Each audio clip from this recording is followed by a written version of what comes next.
신앙생활을 오래 한 사람들 중에 이런 말을 하는 분들이 있습니다. 분명히 하나님이 함께 하신다고 하는데 왜 나는 이렇게 혼자인 것 같을까요?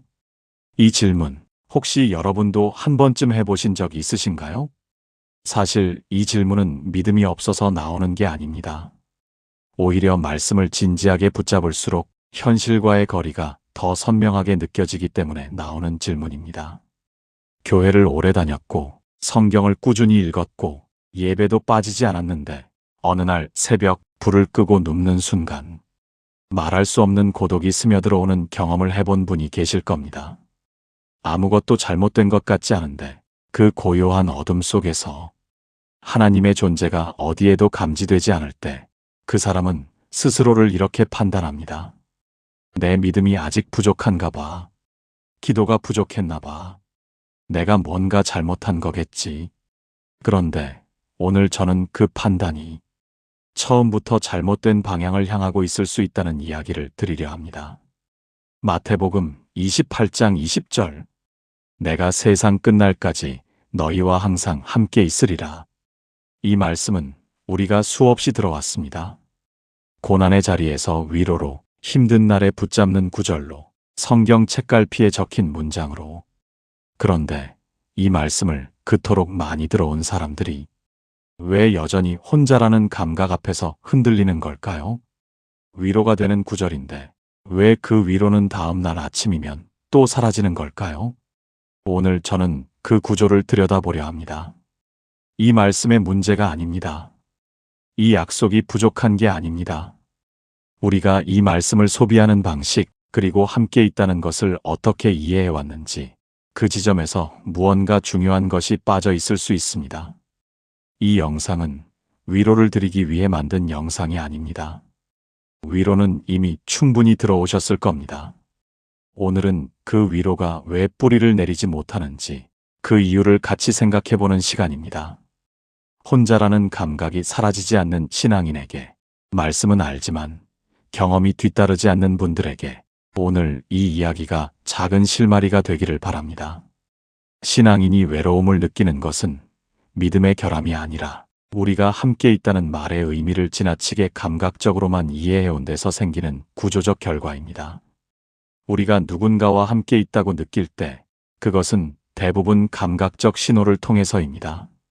목소리를 들을 수 있거나 손을 잡을 수 있거나 같은 공간에서 숨소리가 들리거나 인간의 뇌는 그런 방식으로 동행을 인식하도록 설계되어 있습니다. 그런데 하나님은 그 감각 경로 바깥에 계십니다.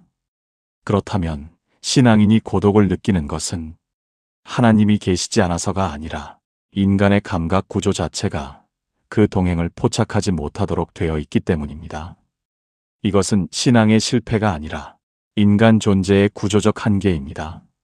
마태복음 28장 20절에서 예수님은 느껴지도록 함께 있겠다고 말씀하지 않으셨습니다.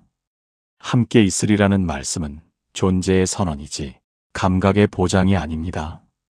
이 구분이 왜 중요한가 하면 우리가 이 말씀을 감각의 보장으로 받아들이기 시작하는 순간 고독이 느껴질 때마다 그 말씀이 거짓말처럼 들리기 시작하기 때문입니다. 성경이 거짓말을 하는 것이 아닙니다. 우리가 말씀을 잘못된 기준으로 검증하고 있는 겁니다. 24절에서 20절로 이어지는 문맥을 보면 예수님은 제자들에게 가서 모든 민족을 제자로 삼으라는 대위임령을 주신 직후에 이 약속을 하셨습니다. 이것은 매우 중요한 맥락입니다.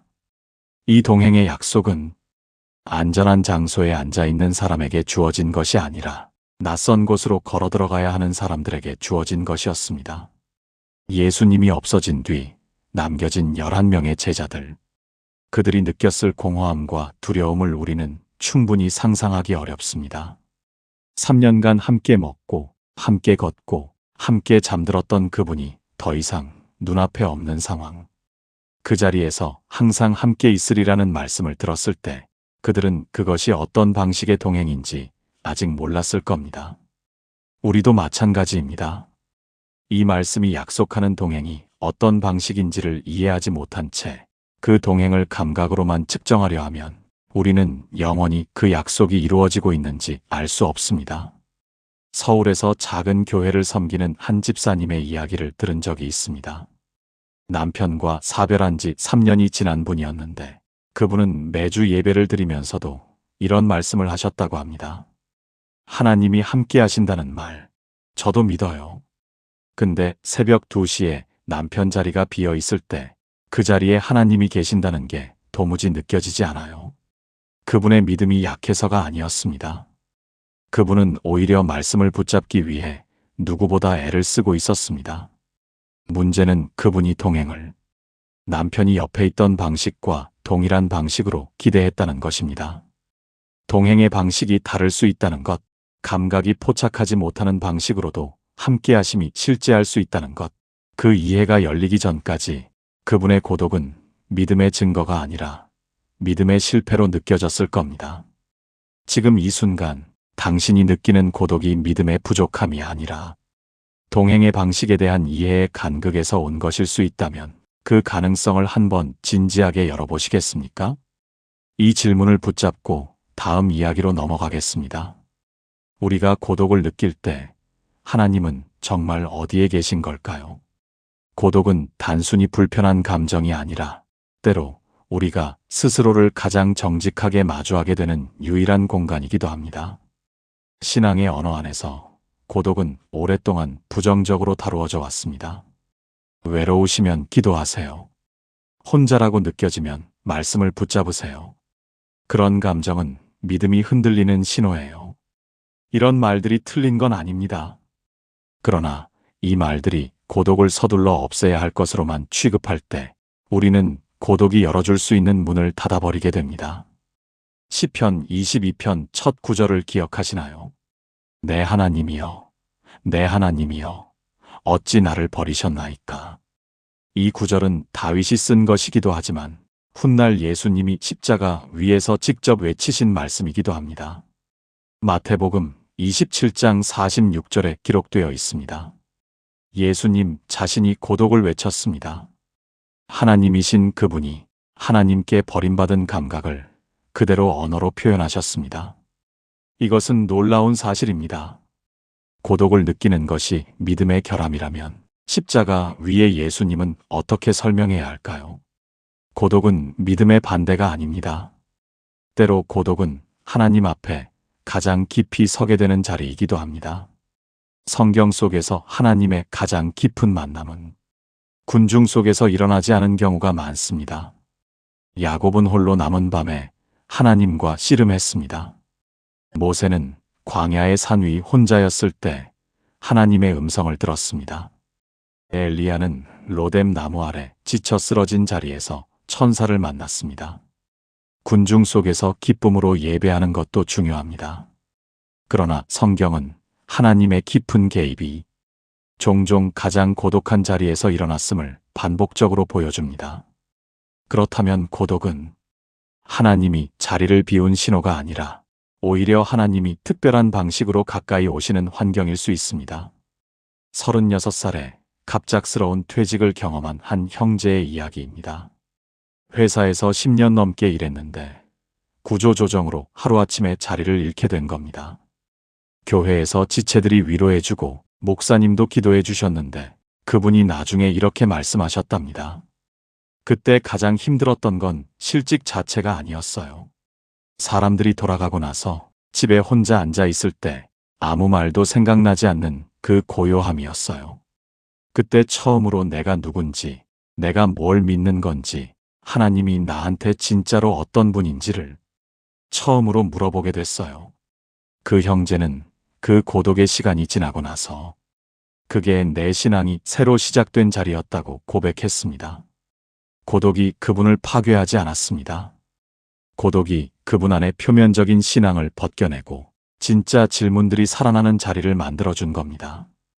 지금 여러분이 경험하고 있는 고독이 무언가를 빼앗는 것처럼 느껴질 때 혹시 그 고독이 빼앗는 것이 아니라 진짜를 드러내주고 있는 것은 아닐지 생각해 보신 적 있으신가요?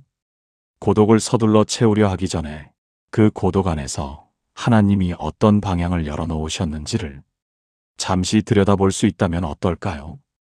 이 질문을 가지고 세 번째 이야기로 넘어가겠습니다. 함께 있다는 약속이 실제로 어떤 방식으로 작동하는지 그 구조를 조금 더 직접적으로 살펴보겠습니다.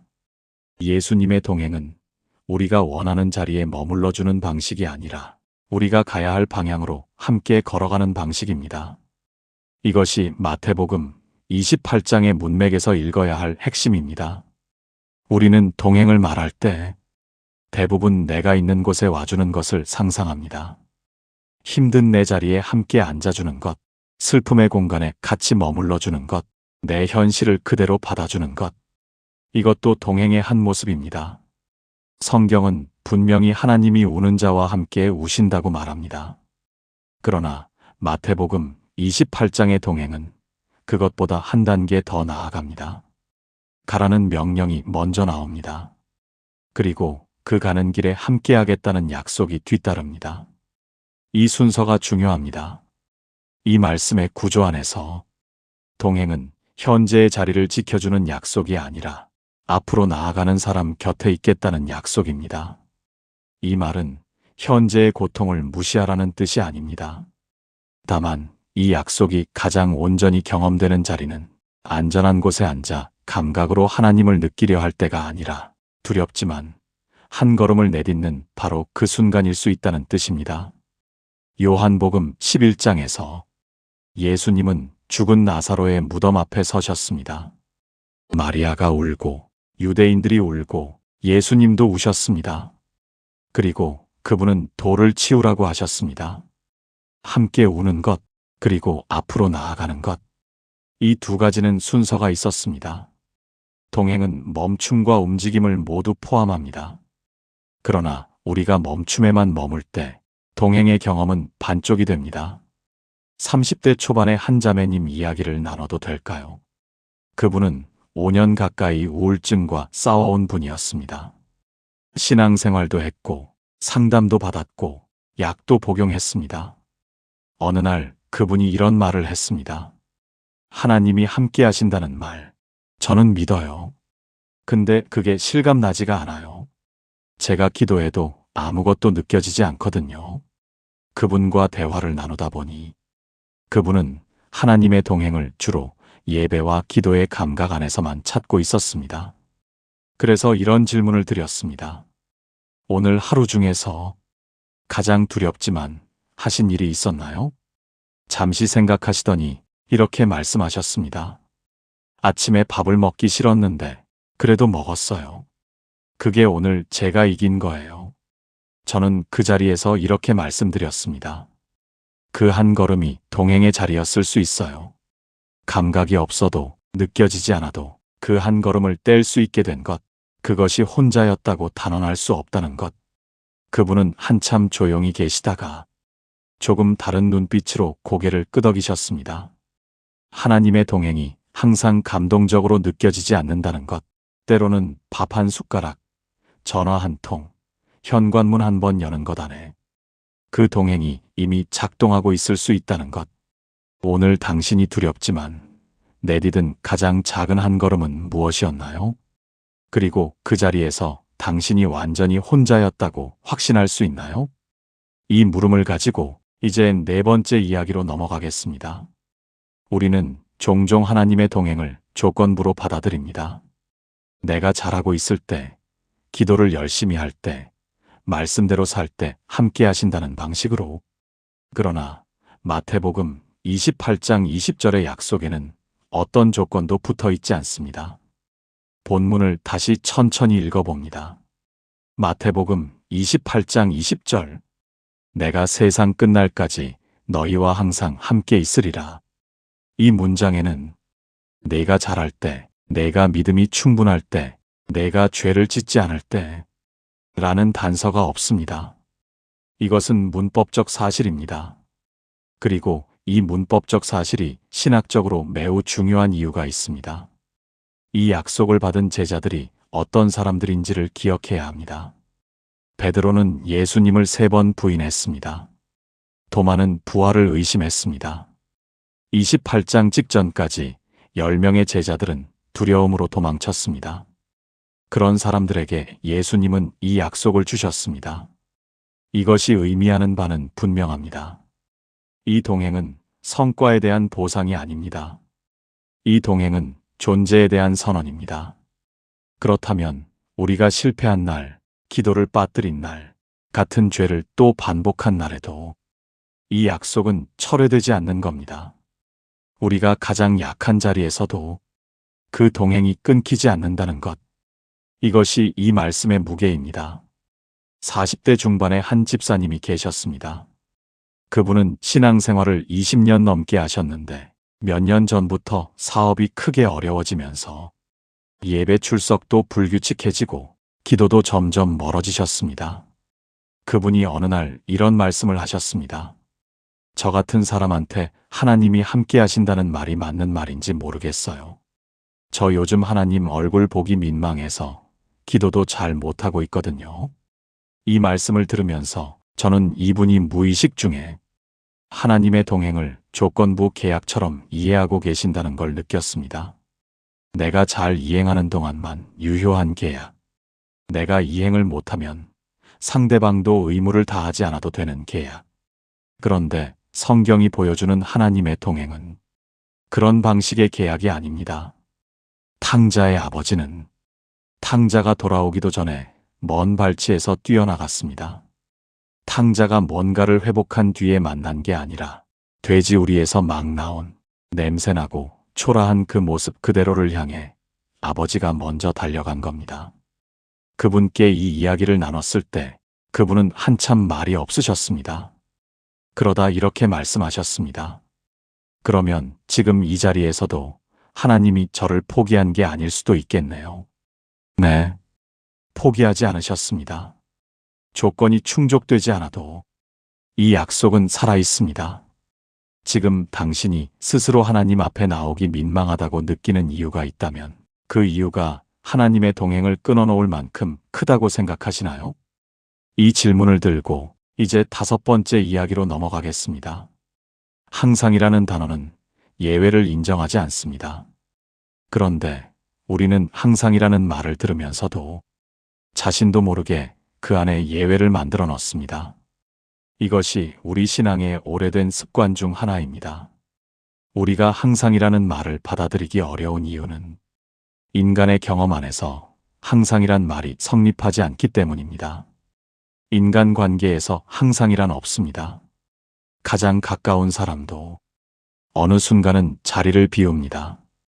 부모도, 배우자도, 절친한 친구도. 그래서 우리는 무의식 중에 항상이라는 말을 들어도 그것을 대부분의 경우 혹은 중요한 순간으로 번역해서 받아들입니다. 하지만 예수님은 항상이라는 단어를 사용하셨고 그것은 헬라어 원문에서 파사스타스 헤메라스, 곧 모든 날들이라는 표현입니다. 좋은 날만이 아닙니다. 나쁜 날도 포함됩니다. 기도하는 날만이 아닙니다. 기도를 잊어버린 날도 포함됩니다. 하나님을 생각하는 날만이 아닙니다. 하나님을 까맣게 잊고 지낸 날도 포함됩니다. 모든 날들. 이 말은 우리가 인식하든 하지 않든, 느끼든 느끼지 못하든 하나님의 동행이 단 하루도 중단되지 않는다는 선언입니다. 몇 년 전 항암 치료를 받던 한 권사님을 알게 되었습니다. 치료 과정이 워낙 고통스러워서 어떤 날은 기도도 못하고 말씀을 펼칠 힘도 없다고 하셨습니다. 그분이 특히 힘들어 하셨던 건 그런 날에도 하나님께 뭔가를 해야 한다는 의무감이었습니다. 이렇게 아무것도 못하면서 하나님이 함께 하신다고 할 수 있을까요? 이 질문 안에 그분이 얼마나 깊이 조건부 동행을 내면화하고 계셨는지가 보였습니다. 저는 이렇게 말씀드렸습니다. 항상이라는 말이 권사님의 기도 분량에 달려있지 않습니다. 그 말씀은 예수님이 하신 약속이지 권사님이 지켜야 할 조건이 아닙니다. 그 말씀을 드린 뒤 그분의 눈에서 눈물이 흘렀습니다. 뭔가를 아는 눈물이 아니라 뭔가를 내려놓는 눈물처럼 보였습니다. 그분은 며칠 뒤에 문자 한 통을 보내셨습니다. 치료받으러 가는 길에 버스 창문으로 햇빛이 들어오는 걸 보면서 오늘 이 빛도 동행의 한 모습일 수 있겠다 싶었어요. 우리는 하나님의 동행을 크고 감동적인 방식으로만 기대할 때가 많습니다. 그런데 어쩌면 항상이라는 단어는 그 크고 감동적인 순간들보다 평범하고 작은 모든 날들 안에서 더 실감나게 작동하고 있을지도 모릅니다. 오늘 하루 당신이 지나친 가장 작은 순간들 중에서 동행의 흔적이 있었을 만한 자리가 있다면 어디일까요? 이 질문을 붙잡고 6번째 이야기로 넘어가겠습니다. 세상 끝날까지라는 표현은 단지 시간의 길이를 말하는 것이 아니라 역사 전체를 관통하는 동행의 방향성을 선언하는 말입니다. 이 표현을 읽을 때 우리는 쉽게 종말론적인 이미지를 떠올립니다. 세상이 끝나는 날, 어딘가 먼 미래의 시점. 그런데 이 말씀이 주어진 맥락은 미래를 바라보는 사람들을 향한 것이 아니라 지금 바로 앞에 놓인 사명을 받아든 사람들을 향한 것이었습니다. 세상 끝날까지는 종말이 올 때까지라는 뜻이기도 하지만 지금 이 순간부터 그 끝까지 단 한순간도 빠짐없이라는 뜻이기도 합니다. 그것은 역사의 모든 순간에 이 동행이 유효하다는 선언입니다. 성경의 역사를 보면 하나님의 동행은 화려하고 평온한 시대보다 오히려 혼란스럽고 고통스러운 시대에 더 선명하게 기록되어 있습니다. 이집트 노예로 끌려간 요셉과 함께 하셨고, 바벨론 포로로 잡혀간 다니엘과 함께 하셨고, 사자굴 속의 다니엘 곁에 계셨고, 용광로 안에서 히브리 청년들 곁에 있었던 4번째 사람이 계셨습니다. 세상 끝날까지라는 말은 세상이 아무리 뒤집혀도 역사가 어떤 방향으로 흘러도 이 동행의 약속은 끊기지 않는다는 선언입니다. 50대 중반의 한 목사님으로부터 들은 이야기가 있습니다. 그분은 개척 교회를 시작한 지 7년이 지났는데 성도 수가 좀처럼 늘지 않고 재정적으로도 계속 어려움을 겪고 계셨습니다. 어느 해 겨울 난방비도 제대로 감당하기 어려운 상황이 되었을 때 그분은 이런 기도를 드렸다고 합니다. 하나님, 저 혼자 여기 있는 건 맞습니까? 저 지금 세상 끝난 것 같습니다. 그날 밤 그분은 마태복음 28장을 다시 읽으셨고 세상 끝날까지라는 구절 앞에서 한참을 멈추셨다고 합니다. 그분의 말씀을 그대로 전합니다. 그때 제가 깨달은 게 예수님이 세상 끝날까지라고 하셨을 때 그 끝은 제가 포기하는 날이 아니라는 거였어요. 제 개척이 실패로 보이는 날도 그 약속 안에 있다는 거였어요. 그 목사님은 그날 이후로 교회 상황이 갑자기 달라진 건 아니라고 하셨습니다. 그런데 달라진 것이 하나 있었다고 하셨습니다. 내가 이 자리에서 혼자라는 느낌이 사라졌어요. 여전히 힘들었지만 혼자라는 공포는 사라졌어요. 상황이 바뀐 것이 아니었습니다. 동행에 대한 이해가 바뀐 것이었습니다.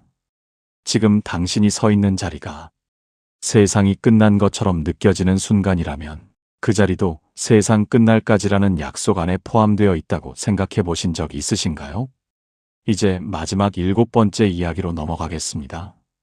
이 동행을 어떻게 실제로 경험할 수 있는지 그 구체적인 방향을 같이 생각해 보겠습니다. 동행을 경험하는 것은 감각의 문제가 아니라 방향의 문제입니다. 어느 쪽을 향해 서 있느냐에 따라 같은 자리에서도 동행이 보이기도 하고 보이지 않기도 합니다. 우리는 지금까지 6개의 이야기를 통해 동행의 구조를 살펴봤습니다. 느껴지지 않아도 존재하는 동행, 고독 안에서 열리는 동행, 조건 없이 유효한 동행, 모든 날을 포함하는 동행, 역사를 관통하는 동행. 그렇다면 마지막으로 이 질문이 남습니다. 우리는 이 동행을 어떻게 실제로 경험할 수 있을까요? 먼저 한 가지를 분명히 해야 합니다. 동행의 경험은 내가 만들어내는 것이 아닙니다. 어떤 영적 훈련을 통해 만들어지는 감각이 아니라 이미 실제하는 동행을 인식하는 눈이 열리는 것입니다. 이것은 매우 다른 방향입니다. 어떻게 하면 하나님이 함께 하심을 느낄 수 있을까요? 라는 질문과 하나님이 이미 함께 하시는 것을 내가 어떻게 인식할 수 있을까요? 라는 질문은 같은 것처럼 들리지만 전혀 다른 방향을 향하고 있습니다. 첫 번째 질문은 내가 경험을 생성하는 주체입니다. 두 번째 질문은 이미 존재하는 것을 발견하는 방향입니다. 동행의 경험은 두 번째 방향에서 열립니다. 누가복음 24장 엠마오 도상의 두 제자를 기억하십니까? 예수님이 부활하신 날, 두 제자가 엠마오로 걸어가면서 예수님의 죽음에 대해 이야기를 나누고 있었습니다. 그리고 부활하신 예수님이 그들과 함께 걸으셨습니다. 그런데 그들은 예수님을 알아보지 못했습니다. 그분들이 믿음이 없어서가 아니었습니다. 그들의 눈이 막혀 있었다고 성경은 말합니다. 그리고 저녁에 함께 앉아 떡을 나눌 때 예수님이 떡을 떼어 나눠 주셨고 그 순간 그들의 눈이 열렸습니다. 그들이 돌아보며 한 말이 무엇인가요?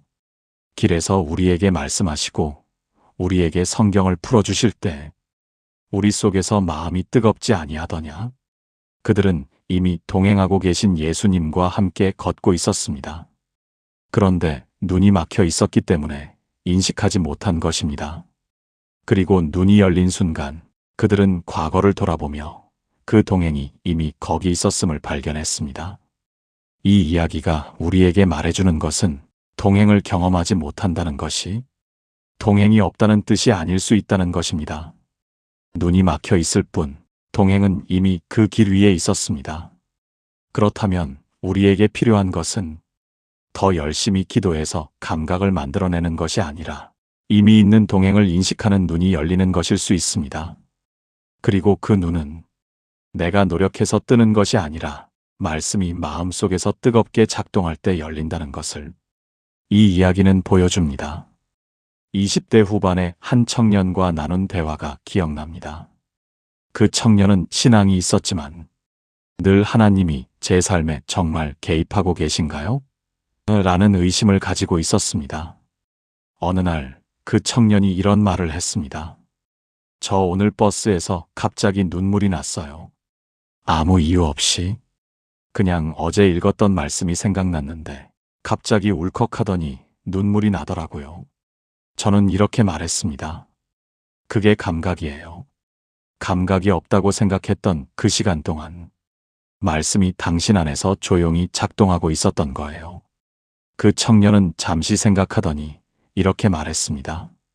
그러면 제가 느끼지 못했던 시간에도 아무것도 없었던 게 아닐 수 있겠네요.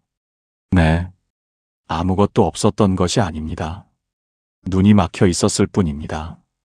지금 이 순간 당신의 하루 안에서 뒤돌아보면 동행의 흔적이 있을 것 같은 자리가 어디인지 잠시 떠올려 보시겠습니까? 오늘 우리는 마태복음 28장 20절 내가 세상 끝날까지 너희와 항상 함께 있으리라는 말씀 앞에서 7가지 방향을 살펴봤습니다. 동행은 감각이 아닌 존재의 선언이었고 고독은 믿음의 실패가 아니라 하나님과 깊이 마주하게 되는 자리일 수 있었습니다. 이 약속은 내가 잘할 때만 유효한 조건부 계약이 아니었고 항상이라는 말은 예외를 인정하지 않는 선언이었으며 세상 끝날까지라는 표현은 지금 이 순간부터 시작되는 약속이었습니다. 그리고 동행의 경험은 감각을 만들어내는 것이 아니라 이미 있는 것을 인식하는 방향에서 열린다는 것을 함께 생각했습니다. 이번 주 기도의 자리에서 이런 방향을 생각해 보시면 어떨까요? 첫째, 내가 혼자라고 느껴진다고 생각할 때 그것이 동행이 없다는 증거인지 동행을 인식하지 못하는 것인지를 먼저 물어보는 방향으로. 둘째, 지금 경험하고 있는 고독이나 어려움 앞에서 그 자리를 하나님 앞에 정직하게 내어놓는 방향으로. 해결을 구하기 전에 그 자리를 솔직하게 말씀드리는 것부터. 셋째, 오늘 하루 중 가장 작은 한 걸음을 뗀 순간을 기억하며 그 자리에서의 동행을 인식하는 방향으로. 각자의 언어로, 각자의 자리에서 이 방향들과 함께 기도의 자리로 나아가시길 권합니다. 오늘 우리가 살펴본 것을 하나의 문장으로 정리한다면 이렇게 말할 수 있을 것 같습니다. 내가 세상 끝날까지 너희와 항상 함께 있으리라는 말씀은 우리가 그것을 느끼는가에 상관없이 실제하는 약속이며 그 약속은 우리가 가장 초라하고 고독한 자리에서도 철회되지 않는다. 우리는 오늘 이 말씀이 왜 위로로는 들리지만 삶의 변화로 이어지지 않는지를 살펴봤습니다.